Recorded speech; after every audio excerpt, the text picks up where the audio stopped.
Bonjour,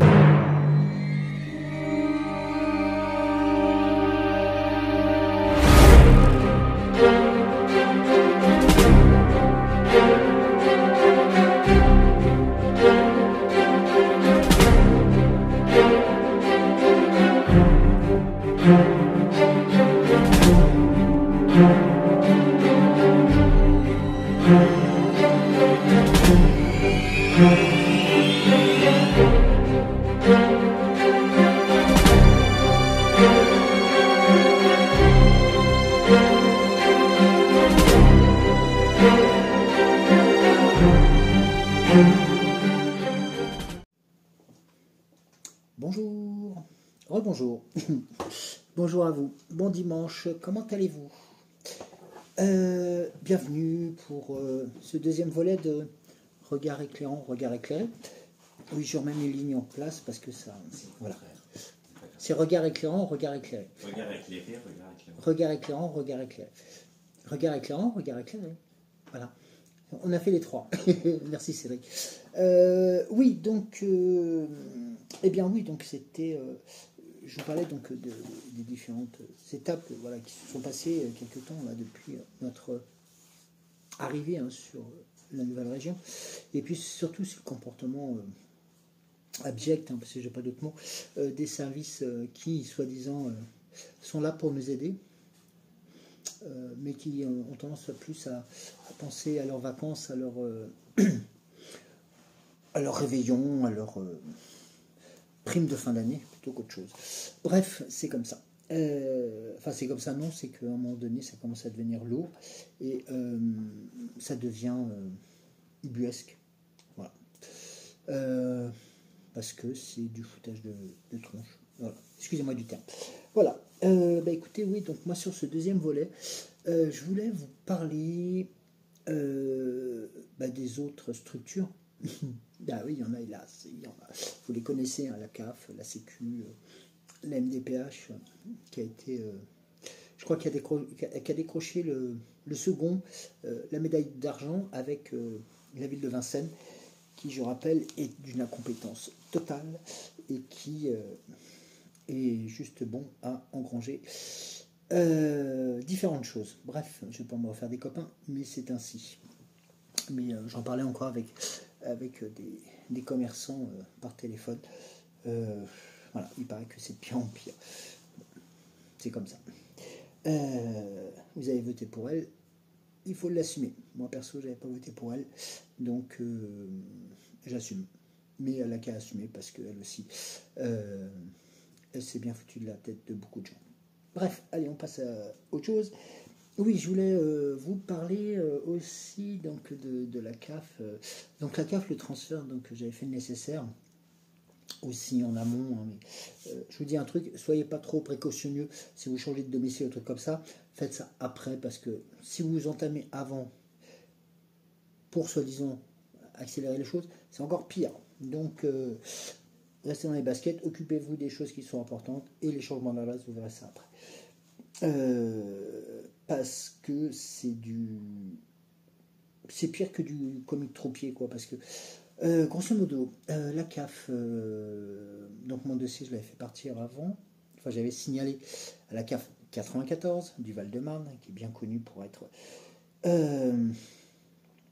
assez spécifique, et je crois que je vais commencer par là. Vous savez, au mois d'octobre, il y a eu l'année dernière une loi permettant aux personnes en situation de handicap de pouvoir retrouver, même si elles étaient en couple, le bénéfice, enfin pas le bénéfice, l'octroi de l'allocation adulte handicapé qui revient à la personne handicapée et qui est basée sur ses ressources et pas les ressources du conjoint, de la grand-mère, du père, du fils, puis voilà. Non, c'est tout simplement non, c'est basé là-dessus. Donc, tout est remis en place. Moi, ça faisait 2 ans que je me battais contre ça. Contre le fait qu'ils ne voulaient pas m'octroyer. Et puis, en fin de compte, ils se sont rendus compte que aussi, c'était bien planté. sur une erreur de leur part. Et ça, en même temps, je transmets un message à une de nos amis qui est dans le Nord, qui a reçu un courrier hallucinant de la CAF de sa région, lui expliquant que, comme ils avaient fait une erreur, c'était à elle de payer. Moi, ils m'ont fait un peu le même plan. Mais un peu à l'envers, dans l'autre sens, c'est-à-dire qu'eux avaient perdu un document inhérent à la déclaration de, comme c'est obligatoire, donc de couple, hein, de mise en couple, pour le calcul des ressources. On était dans le 75, Paris. C'est encore plus nébuleux. Bizarrement, ce document-là disparaît. Et le 94, toujours dans sa logique octroie un dossier à Cédric et un dossier à moi. Soit, j'ai écrit pendant 3 mois, 4 mois, 5 mois, aucune réponse, rien. Mais alors, bon, bref. Et puis un coup, je reçois une lettre de menace, mais vraiment la menace, style, oui, vous êtes un escroc, enfin bon, voilà, j'ai eu des appels téléphoniques de... Excusez-moi du terme, j'ai utilisé un terme violent, mais de gens de la Gestapo qui bossent à la CAF, qui sont des soi-disant contrôleurs. Je pense qu'on ferait mieux de les contrôler eux, parce que je pense qu'il y a, oulala, il y a matière à faire, et je pense que, ouais, il y en a certains qui dégageraient à la vitesse grand V. Bref, et puis voilà, donc je suis passé par tous les noms d'oiseaux, voilà, qui pouvaient m'affubler, pardon. Et on me taxe donc de, je ne sais plus combien, 400 ou 500, 600 euros. Quoi. Donc voilà, à rembourser immédiatement, bien entendu. Donc je saisis la commission de recours à l'amiable, qui est, je vous le rappelle, une obligation. Lorsque la CAF ou la Sécu vous oblige à quelque chose, vous avez le premier réflexe à écrire à la caisse, soit à la Sécurité sociale ou à la CAF, pour réclamer, en disant que vous n'êtes pas d'accord. Donc ils doivent stopper le dossier. Stopper, c'est une obligation, c'est dans leur règlement. J'ai bossé chez eux, je sais ce que je dis. Et le règlement n'a pas changé.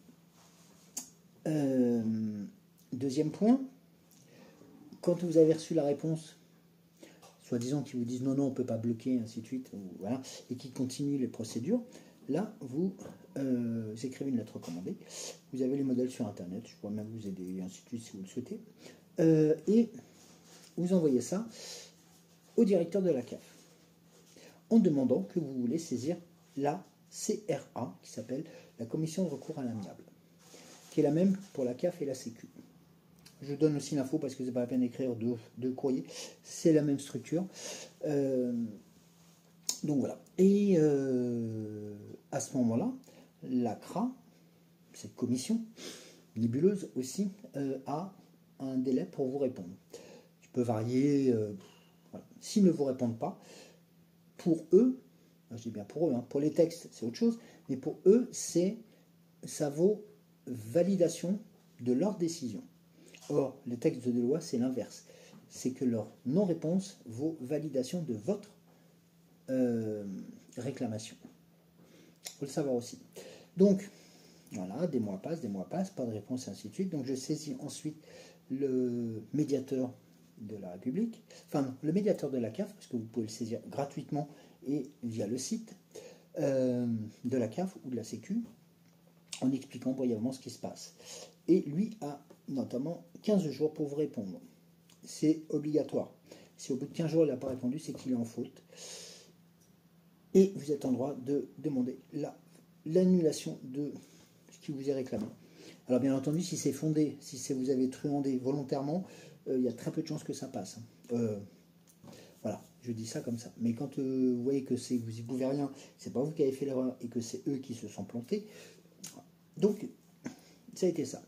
J'ai reçu un courrier du médiateur de la Sécurité sociale et de la CAF m'indiquant donc du fait que j'avais une ressource complémentaire, la hache, hein, donc non pas 900 ou 980 euros, mais vraiment un millième de ça, et bien ils ont tout prélevé d'office.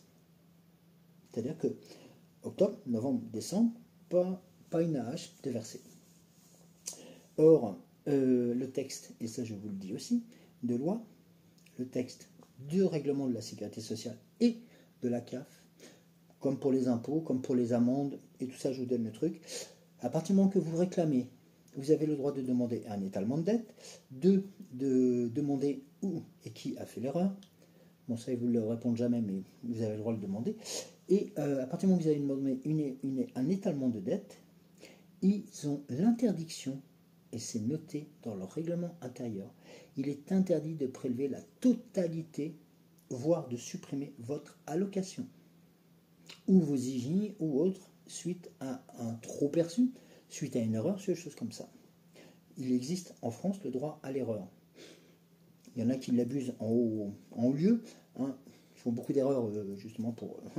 mais il faut savoir que nous aussi, on a le droit de dire que bon, quand on s'est trompé, hein, ça peut arriver, voilà, qu'on soit trompé, mais pour ça je vous dis, faites attention aussi, si vous avez grugé volontairement, ça ne passera pas. Au contraire, ça risque de vous coûter encore plus cher. Mais quand vous êtes dans votre bon droit, voilà. Donc j'ai eu tout et n'importe quoi. Mon dossier a été modifié. Alors tenez-vous bien, entre octobre et décembre, vous savez la fiche informatique, hein, donc où il y a nom, prénom, adresse, dernier travail, et ainsi de suite. Il m'avait collé au chômage depuis 2001. Depuis 2001, mais en 2024. J'ai dit, écoutez, vous m'avez mis au chômage, ok, je suis inscrit au chômage d'après vous, et bien vous me devez le nombre d'allocations depuis ce temps-là. Ah, bizarrement, ils ont changé tout de suite la page. Ensuite, qu'est-ce qu'ils m'avaient fait? Ah oui, ils avaient indiqué que... ah oui, ils avaient fait sauter le handicap, enfin bref, ils avaient fait du n'importe quoi, donc ça tenait plus la route, et c'était... Donc j'ai fait des copies d'écran de ça, et ça vaut preuve.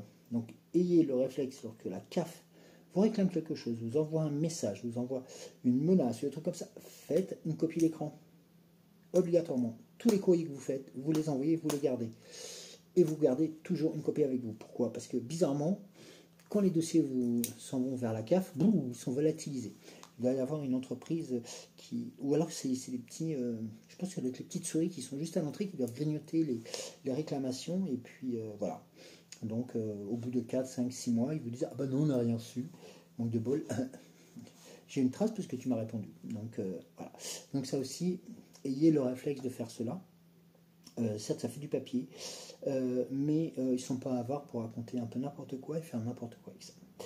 Donc, de la CAF, on change de région. Le 94, toujours dans ces mêmes... donc a décidé de me bloquer mon AH pendant 4 mois, sans aucune raison, sans aucun motif, mais en plus validé par le médiateur.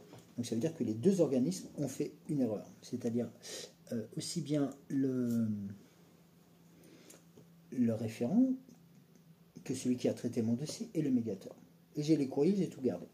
Donc, mon dossier se fait transfert de région. Et là, j'apprends qu'il faut, tenez-vous bien, juste pour un transfert de dossier, entre le 94 et la région de la Loire, 7 mois. Oui, 7 mois. Pendant 7 mois, j'ai aucune vision sur mon dossier. C'est-à-dire qu'ils peuvent me faire les pires crasses possibles, je n'ai aucune action sur mon dossier. Et c'est le délai minima. Hein. Donc, on ne sait plus où on va là, mais c'est de la folie. Voilà.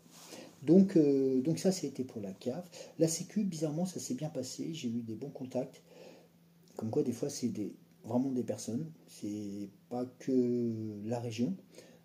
Et je le dis haut et fort, oui, ici j'ai eu de très bons contacts avec la sécurité sociale qui tenez-vous bien, 72 heures, 3 jours, avaient fait tout le nécessaire auprès de mon dossier médical, dossier de droit, dossier de transfert. Ah, j'aurais même envoyé un mail de remerciement. Alors, vous voyez, je suis pas toujours en train de râler. Donc voilà, donc ça donne ce lit, et puis la CAF donc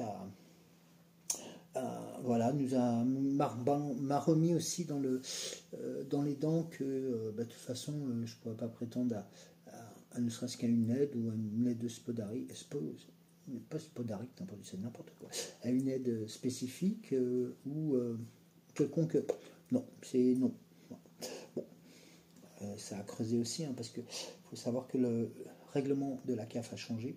Il y a beaucoup de choses au niveau des attributions qui ont changé aussi, donc voilà, tenez-vous au courant de ça parce que c'est très important. Il y a eu beaucoup de modifications au 1er janvier, notamment que ce soit pour les personnes en situation de handicap, pour les retraités, pour les allocataires.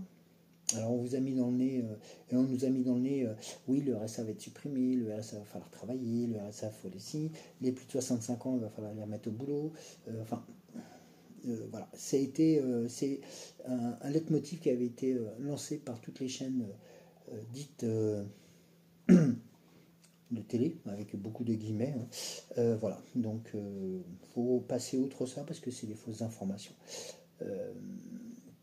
Donc voilà, et puis donc on a continué à recevoir les aberrations de ce département qui a tout pourri, qui a vraiment tout détruit.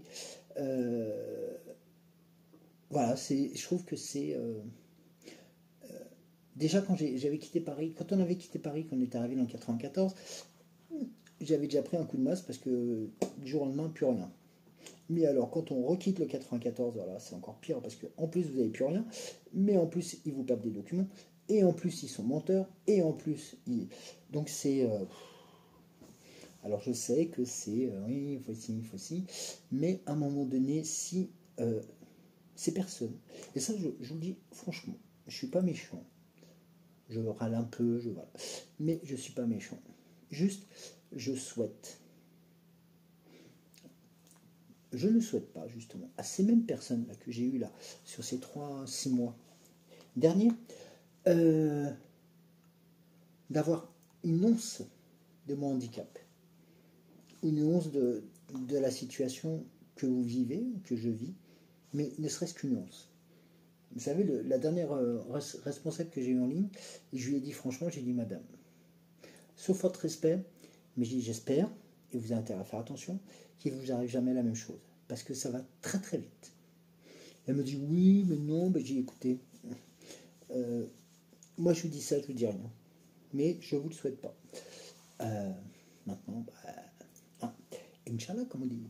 Mais voilà, c'est que des choses comme ça, et ça fait mal au bide, quoi, de se battre pour nos droits, alors que d'autres sont en train de se palabrer à dépenser des millions, des milliards pour leurs petits copains, pour les petites culottes d'un tel, de tout ça, et puis au vu et de tout le monde. Hein.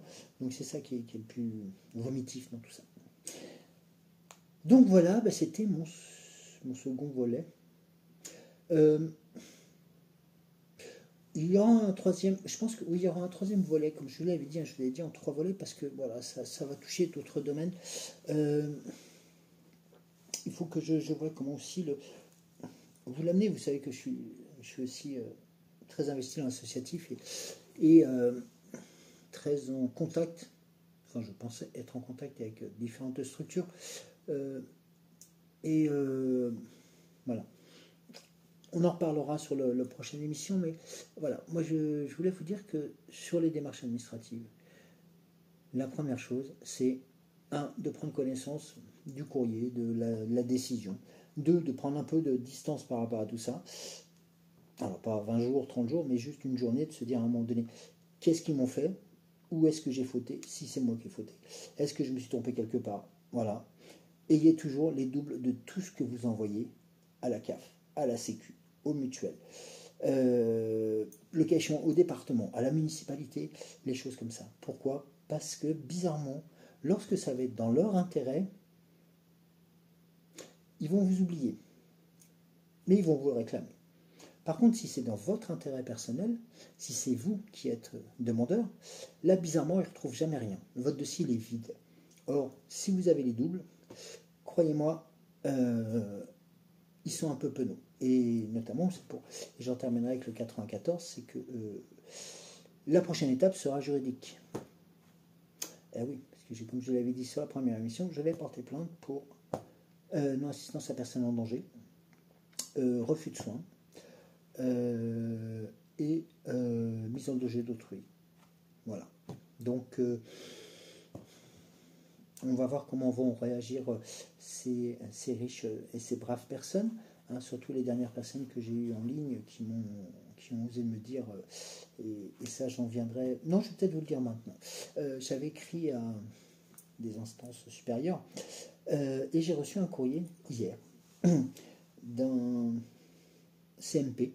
CMP, c'est un centre médical, centre de soins spécifique, on va dire. Spécifique parce que il y a des travailleurs sociaux, il y a des médecins, des spécialistes et autres, mais c'est surtout une unité psychiatrique. Oui, vous avez entendu. Donc là, vous avez devant vous un taré. Donc, qui a juste demandé de l'aide aux structures qui auraient dû faire le travail et qui m'ont renvoyé juste un courrier me disant qu'il fallait que je prenne contact avec un psychiatre. Voilà, donc via un CMP, notamment le CMP de Vincennes, pour lequel j'ai pris contact et qui vous étiez très gentil, hein, d'ailleurs. Mais quand j'ai expliqué la situation, la dame a changé de ton et elle m'a fait ah bon, mais c'est pas normal. Ben, j'ai dit non madame, c'est pas normal, mais bon, vous avez une mère qui est, enfin madame, vous avez aussi madame le maire qui est, enfin pas le maire, pas le patron là de l'économie, mais voilà, c'est une personne qui usurpe le rôle de maire de France et notamment d'une commune qui mérite largement plus que ça. Bref, on ne peut pas refaire le monde, mais je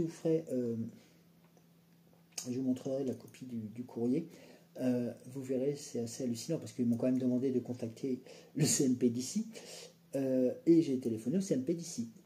Et là, quand j'ai entendu oui, bonjour, centre médical psychiatrique, j'ai dit pardon, j'ai expliqué la situation. Il me dit pourquoi vous appelez, je dis je sais pas, j'ai reçu un courrier, donc mais écoutez, vous me transférez le dossier et puis on verra. Donc voilà, on me l'avait jamais fait celle-là, mais et puis en plus c'est authentifié, hein. Donc j'ai toute la série de ceux qui ont validé ce chemin. Donc on va remonter, donc on a la mairie de Vincennes, le département du Val-de-Marne, la région Île-de-France qui est très chère à Miss Détournement, Miss Pleureuse, hein, qui voilà. On remonte au-dessus à un nébuleux préfet responsable, et puis encore un nébuleux responsable chef de projet, chef préfet de je sais plus quoi. Mais alors on continue à monter, puis on arrive au national. Et puis le national, c'est celui qui voilà. Donc c'est voilà comment on répond à la misère sociale, enfin aux difficultés sociales en France en vous envoyant chez les fous. Why not, hein. Nourri, logé, blanchi, bon, pourquoi pas. Mais ah oui, puis alors attendez, j'ai autre chose à vous dire, c'est que suite à un entretien que j'ai eu avec un service social, je n'aurai que la possibilité d'être curatelle. On en reparlera demain. C'est hallucinant. Bon, enfin bref. Je vais vous laisser pour ce soir. Je vous dis bonne soirée. Profitez bien encore de cette journée de dimanche. Et puis, allez, on se dit à demain. D'accord ? Allez, je vous embrasse très très fort.